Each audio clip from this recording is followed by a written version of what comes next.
이마트 이사는 아직 준비가 안 됐습니다. 네.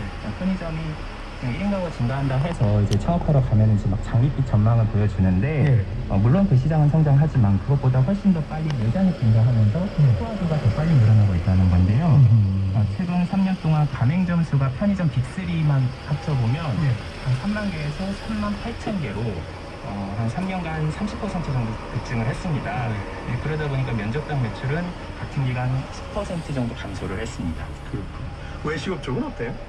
외식업도 대체로 감소했는데요. 네네. 이제 베트남 쌀국수로 유명했던 에머이는 2017년에 이제 한창 잘 될 때 한 평당 3천만 원씩 매출이 나왔는데 그 다음 해에는 2천만 원, 또 그 다음 해에는 1천만 원으로 뚝뚝 떨어졌고요. 많이 생겨서 네. 너무 또 이제 그 쌀국수, 베트남 쌀국수 트렌드가 좀 지나간 것도 있죠. 그렇죠. 네, 그리고 연안식당 같은 경우도 2018년 꼬막 비빔밥으로 한창 유행할 때 여기도 많이 빠졌죠? 예, 평당 3,600만 원까지 찍었는데 당시 진짜 모든 프랜차이즈 중에 최상위권이었거든요. 맞아요. 네.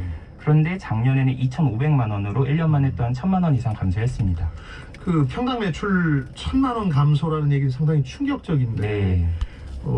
사실 제일 걱정되는 게 뒤늦게 인기 있다는 얘기를 듣고 상투를 잡은 분들 같은 경우 굉장한 어려움에 그렇죠. 처했겠는데 그러니까 평당 매출이 1,000만 원 감소했다는 건 30평 매장이면 3억 원이 감소했다는 거거든요.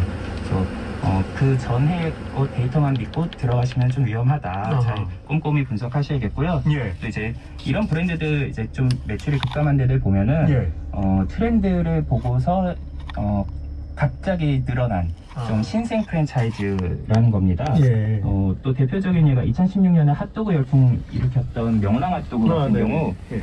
2016년에 평당 매출이 1억 원에 가까웠습니다. 10평이면 10억 원의 매출을 올렸다는 건데요.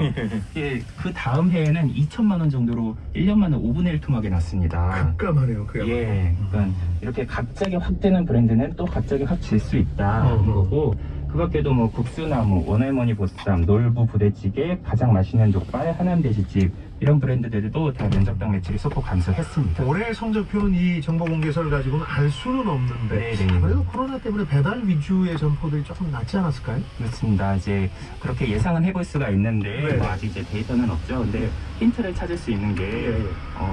저가 피자라고 있죠. 한 그렇죠. 판에 한 5천 원 정도 하는 여기 이제 빅3 브랜드가 피자마루, 피자스쿨, 오브 피자인데요. 예.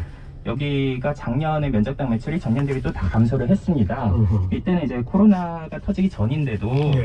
왜 감소를 했나 봤더니 이제 피자 시장이 이제 한동안 가성비 열풍 불면서 저가 피자 시장으로 넘어갔다가 예. 또 이제 배달을 해주면서 어느 정도 가격도 저렴한 중가 피자가 등장을 했습니다. 그게 더 인기가 그게 있다 이제 아까 이거군요. 반올림 피자샵 같은 건데 예. 그리고 또 1인 가구를 겨냥한 냉동 피자 뭐 이런 게 또 등장하면서 이제 배달도 안 하고 또 이제 그 냉동 피자보다는 또 좀 가격이 비싼 그 저가 피자가 시장이 조금 위축됐군요. 위축됐다는 거죠. 앞으로 프랜차이즈 창업하시는 분들 같은 경우는 이제 정보공개서 꼭 보시라는 말씀드렸는데 네. 면적당 매출 특히 뻔뻔히 생각해서 어떤 시장 트렌드가 있는지 좀 잘 알 수가 있겠군요. 이걸 좀 네. 눈여겨봐야 되는 거죠. 그렇습니다. 근데 이제 숫자를 보실 때 주의할 점은 이제 항상 해석을 잘해야 되는 건데요. 네. 이 면적당 매출이 높다고 그럼 다른 브랜드보다 무조건 수익성이 높은 거는 이건 또 아닙니다. 아니죠, 이게. 예, 매출이랑 이익은 또 다르니까요. 예. 그러니까 예를 들면 백다방 같은 저가 커피는 예. 고가 커피보다 항상 면적당 매출이 2배 이상 높게 나옵니다. 그렇다고 이제 돈을 2배로 버는 게 아니라 아니죠. 그만큼 박리담회를 하기 때문이라는 거죠. 네.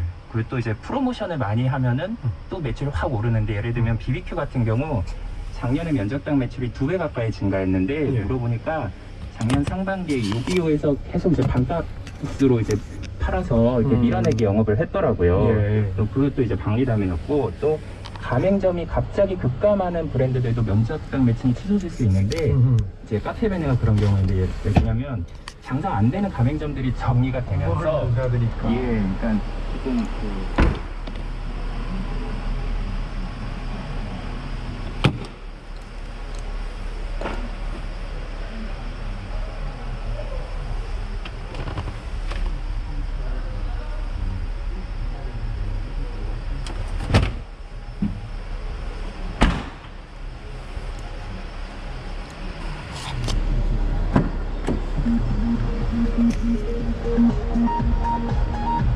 어제 코로나19 신규 확진자는 91명으로 세 자릿수에 육박했습니다.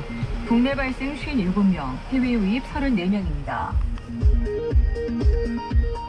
정부가 내일부터 2주간 전국 요양병원을 대상으로 방역 실태 특별 점검에 나섭니다. 민주당 이낙연 대표가 부동산을 지나치게 받아보유한 경우 선거 공천 심사에서 불이익을 주는 방안을 제도하겠다고 했습니다. 월성원전 1호기 조기 폐쇄 과정에 대한 감사원 감사 결과에 대해 국민의힘 조부영 원내대표가 최재형 감사원장의 노력은 인정할 만하지만 대단히 실망스럽고 잘못된 결과를 냈다고 평가했습니다. 지금까지 정보센터 뉴스 정원나였습니다.